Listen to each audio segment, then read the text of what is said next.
안녕하십니까. 8천만의 청지기 엄밀청의 머니 캐리어를 진행하는 글로벌 애널리스트 엄밀청입니다. 글로벌 사회의 경제 정보들을 살펴봐드리고 특히 투자 정보나 사업 정보에 도움되는 내용들을 간추려서 유튜브로 보내드리고 있습니다. 오늘은 이 공헌 이익에 대해서 한번 말씀을 나눠보려고 합니다. 이 기업의 이익을 나누는 방식에는 여러 가지가 있습니다. 매출액에서 원가를 빼면 흔히 이제 마진이라고 부르는 매출 총이익이 나오고, 또 여기서 판매비와 관리비를 제외하면 영업이익이 나오고요. 이자나 환차 손익과 같은 재무 비용을 고려하면 경상이익이 나오게 됩니다. 그런데 경영의 내부적으로는 공헌이익이라고 하는 단어가 있습니다. 이것은 비용 중에서 매출 증가에 직접 기여한 변동비만을 감안하는 방식으로 간접비나 고정비 등의 요소들을 직접 대응하지 않는 이른바 신속이익 개념이라고도 말하고 있습니다. 사실 오늘날 이 새로운 4차 산업혁명이 나타나기까지 경영의 본질은 주로 전략적 원가 절감이 가장 큰 문제였습니다. 특히 고유한 제품이나 서비스의 가치를 하락시키지 않으면서 가격을 낮추기 위해서 가치공학 이런 것들이 주로 공대에서 연구가 됐었고요. 또 동시공학도 발전을 했었고, 또 게스트 엔지니어링 이런 것들도 우리는 산업공학에서 많이 연구를 했습니다.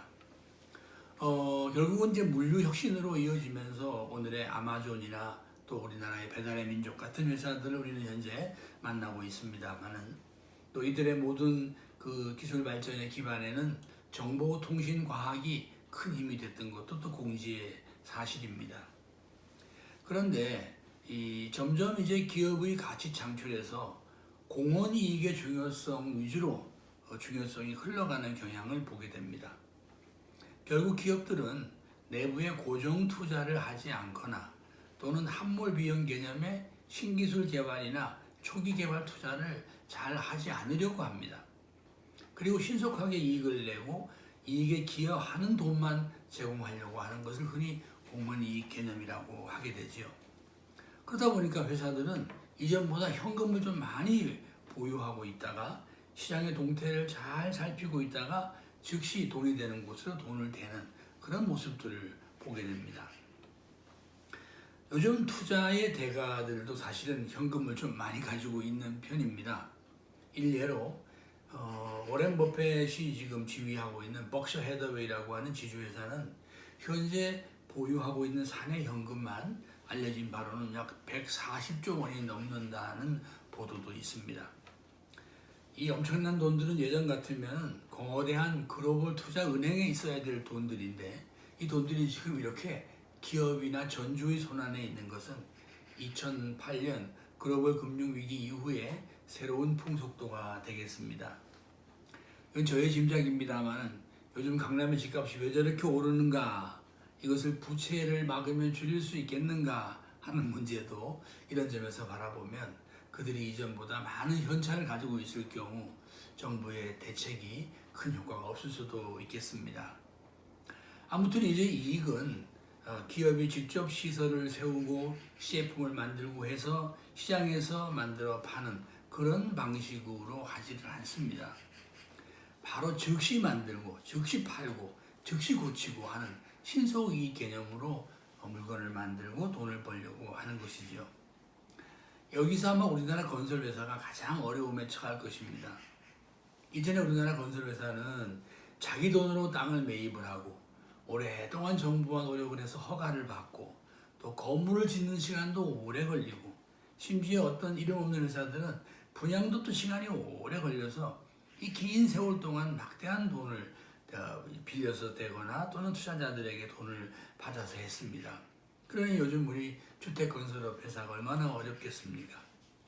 얼마 전에 우리나라에서 이 아이파크라는 아파트를 지어서 이름이 꽤 있는 현대산업개발이 항공산업으로 진출하겠다 해서 잘 아시는 것처럼 아시아나항공의 공동인수자가 된 것도 이들이 얼마나 건축업에 어려움이 있는가를 말해주리라고 하겠습니다.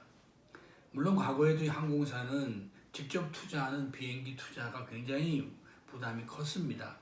하지만 지금은 공동 운영 라인을 하고 있거나 비행기를 임대 운영하기 때문에 이전보다는 공문이익을 내기가 훨씬 수월해졌습니다.